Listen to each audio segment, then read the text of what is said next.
တမားမကယ်တာတော့တေချာတာဖြစ်တယ်ဖယားလားဆိုတဲ့ကနေရာမှာကြည့်တဲ့အခါမှာဖယားကရင်ခွင်ဖြစ်တယ်တရားကချိန်ခွင်ဖြစ်တယ်နော်ဖယားလို့ပြောလိုက်ရင်ရင်ခွင်နဲ့ကျွန်တော်တို့ကိုပွေ့ပိုက်တဲ့ဖယားခင်းချင်းပေးတဲ့ဖယားဖြစ်ရမယ်တရားလို့ပြောလိုက်ရင်တော့ချိန်ခွင်ပဲဖြစ်ပါတယ်ထိုနည်း၎င်းပဲဖယားကရင်ခွင်ဆိုရင်သူကမေတ္တာဖြစ်ရမှာဖြစ်ပါတယ်တရားကချိန်ခွင်ဆိုရင်ကျွန်တော်တို့သစ္စာဆောင်ခြင်းဖြောင့်မတ်ခြင်းမှန်ကန်ခြင်းအဲ့ဒါမှဖယားနဲ့တရားနဲ့ကျွန်တော်သဟဇာတဖြစ်ဖို့ရဖြစ်ပါတယ်ကဲဆိုတော့ဖယားရတာနဲ့တရားရတာနဲ့ဘာကွာသေးတယ်လဲဒါကိုကျွန်တော်တေချာစင်ချင်သုံးသပ်လေ့လာဖို့ရန်လိုအပ်တာဖြစ်တယ်ဖယားဆိုတာကအခုနပြောပြီးကျွန်တော်တကိုးဖြစ်တယ်တရားဆိုတာကတဘိုးဖြစ်တယ်ဆိုတော့ဖယားဆိုတာတကိုးဆိုရင်ဖယားရတဲ့သဘောကဖယားဆိုတာကျွန်တော်လူကစောင့်ရှောက်ပေးရတဲ့ဟာမျိုးမဟုတ်ဘူးထို့ပြင်မကပဲနဲ့လူကကြွေးမွေးပြုစုပေးရတဲ့ဟာမျိုးမဟုတ်ဘူးလူကတွားပြီးမှကာကွယ်ပေးရတဲ့ဟာမျိုးမဟုတ်ဘူးတချို့ကဖယားကိုခြံခတ်တယ်လို့ဝေးမြူတတ်ကြတာဖြစ်တယ်အဲ့ဒါကိုသေချာကျွန်တော်တို့စဉ်းစားသုံးသပ်ဖို့လိုအပ်ပါတယ်အဲ့ဒီအတွက်ကြောင့်ချစ်တော်မိတ်ဆွေတို့ကျွန်တော်တို့ဖယားလို့ပြောလိုက်ရင်တကူဖြစ်တဲ့အတွက်ကြောင့်ဖယားကသာလူကိုစောင့်ရှောက်ပေးဖို့ဖြစ်တယ်ကျွေးမွေးကူညီမဆအကွဲကပို့ဆောင်နိုင်တာဖြစ်တယ်ဆိုတာဒါဖယားရဲ့သဘောတဘာဝကျွန်တော်နားလည်ဖို့ဖြစ်တယ်ဖယားလို့ပြောလိုက်ရင်တကူဖြစ်တယ်သို့တော်လည်းပဲလူသားတွေရဲ့ဖယားကိုရှေ့ရှုတဲ့အရာနော်လှုပ်ဆောင်တတ်တဲ့အရာကဘာဖြစ်တတ်တယ်လဲဆိုတော့ဖယားကိုမှလူကတွားပြီးမှကာကွယ်စောင့်ရှောက်ပေးရတယ်လို့ပြုစုရတယ်လို့တီဆောက်ရတယ်လို့လူရှိမှဖယားရှိတယ်လို့အဲ့ဒါကိုကျွန်တော်ဒီကနေ့ကွဲပြားနားလည်ပြီးတော့ဖယားနဲ့တရားနဲ့ဆိုတာကိုသဘောပေါက်နားလည်ဖို့ရလိုအပ်တာဖြစ်တယ်ဒီကဲတရားရတယ်ဆိုတာကတော့တရားဆိုတာကတော့ကျွန်တော်သိတဲ့အတိုင်းပဲတဘိုးဖြစ်တယ်စံဖြစ်တယ်ချိန်ခွင်ဖြစ်တယ်ဖြောင့်မတ်ခြင်းကိုရှင်တယ်သစ္စာတရားကိုအမှန်တရားကိုချိန်ထိုးထားတာဖြစ်တယ်ဆိုတော့တရားကအသေးချာတာတော့ကျွန်တော်တို့ဘယ်တော့မှလူသားတွေကိုအလိုမလိုက်ဘူးเนาะတရားကလူသားတွေကိုအလိုမလိုက်ဘူးလူသားတွေကိုမျက်နှာလည်းမလိုက်ဘူးတရားကတရားပဲဖြစ်တယ်ဆိုတော့အလိုမလိုက်တဲ့နေရာမှာ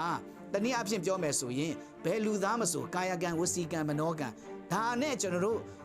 ပြုမှုကျင့်ကြံပြောဆိုစဉ်းစားတွေးခေါ်မျှော်မြင်မှားမိမယ်ဆိုရင်လေတရားကတင်တဲ့ကျွန်ုပ်ကိုမန်တစ်ချက်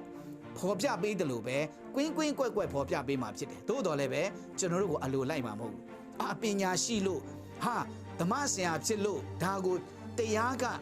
အလိုလိုက်မယ်အဲ့ဒါမရှိတာဖြစ်တယ်ထို့ပြင်မကတရားမှာလည်းပဲတဲ့စေတနာမရှိဘူးတရားမှာစေတနာသွားရှာကြည့်မရှိဘူးဖျားမှာပဲစေတနာရှိတယ်အာမင်ဘလို့ကွဲပြားတယ်လဲဆိုတော့တရားမှာစေတနာမရှိဘူးဆိုရင်ကျွန်တော်တရားရဲ့သဘောကြည့်ရင်ယူရင်ရတယ်မယူရင်လည်းရတယ်လိုက်ချင်လည်းရတယ်မလိုက်ချင်လည်းရတယ်ဒါမျိုးမဟုတ်ဘူးချစ်တော်မိတ်ဆွေတို့တရားကတရားပဲဒီလိုစေတနာဘာဝနာနဲ့သူ့ဟာနဲ့သူရှိနေဖို့เนาะဒီကွင်းကွက်ပြီးမှကျွန်တော်ကိုနားလည်ပေးမှာမဟုတ်ဘူးတရားလို့ပြောရင်တရားဆိုတာသူ့မှာစေတနာမရှိဘူးเนาะကျွန်တော်တို့ကိုသူ့စံချိန်စံညွှန်းအတိုင်းပဲဖော်ပြပေးမှာဖြစ်တယ်เนาะအဲ့ဒီအတွက်ကြောင့်လူသားတွေကတရားလုပ်ရင်းတရားကျင့်ရင်းတရားအားထုတ်ရင်းတရားရှာရင်းနဲ့အသက်စီဝင်ကြွေသွားတဲ့အထိဒီတရားရဲ့တုံးအောက်မှာပြီးပြီးမှเนาะကျွန်တော်တို့အသက်တာမှာခက်ခဲရုန်းကန်လွတ်မြောက်ရာအမှုရာမရရှိဘဲနဲ့ကံကုန်သွားကြတာဖြစ်ပါတယ်အဲ့လိုမဖြစ်ဖို့ရန်ကျွန်တော်တို့ကိုယေရှုခရစ်တော်ဘုရားကတရားကိုလွယ်ကူစွာနဲ့ဘယ်ကဲ့သို့တည်ဆောက်ရမယ်ဆိုတာကိုသူ့အားဖြင့်ကျွန်တော်ကိုပြင်ဆင်ပေးခဲ့တာဖြစ်ဖိတ်ခေါ်ခဲ့တာဖြစ်တယ်နောက်တစ်ခုကြည့်လိုက်ခါတရားမှာ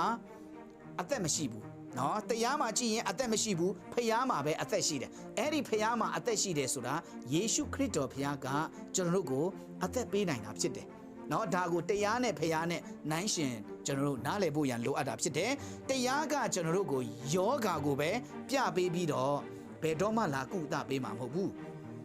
တရားကောင်းလို့တရားအားထုတ်လို့တရားကျင့်လို့တရားမှန်လို့ယောဂါပျောက်မှာမဟုတ်ဘူး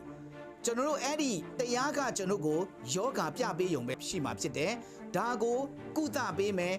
ကယ်ဆယ်ပေးမယ်မဆပေးနိုင်တယ်ဖုံးအုပ်ပေးနိုင်မယ်ဖြည့်ရှင်းပေးနိုင်မှာတော့ဖခင်ပဲဖြစ်တယ်အဲ့ဒီဖခင်ကိုလည်းပြပါဆိုရင်ယေရှုခရစ်တော်ဘုရားပဲဖြစ်တယ်အဲ့ဒီအတွက်ကြောင့်အခုနတမန်ကျမ်းစာမှာယေရှုခရစ်၌တည်၍အသက်ရှင်စေသောဝိညာဉ်တော်၏တရားသည်အပြစ်တရား၏လက်မှ၎င်းသေခြင်းတရား၏လက်မှ၎င်းငါ့ကိုကယ်လွတ်ပြီ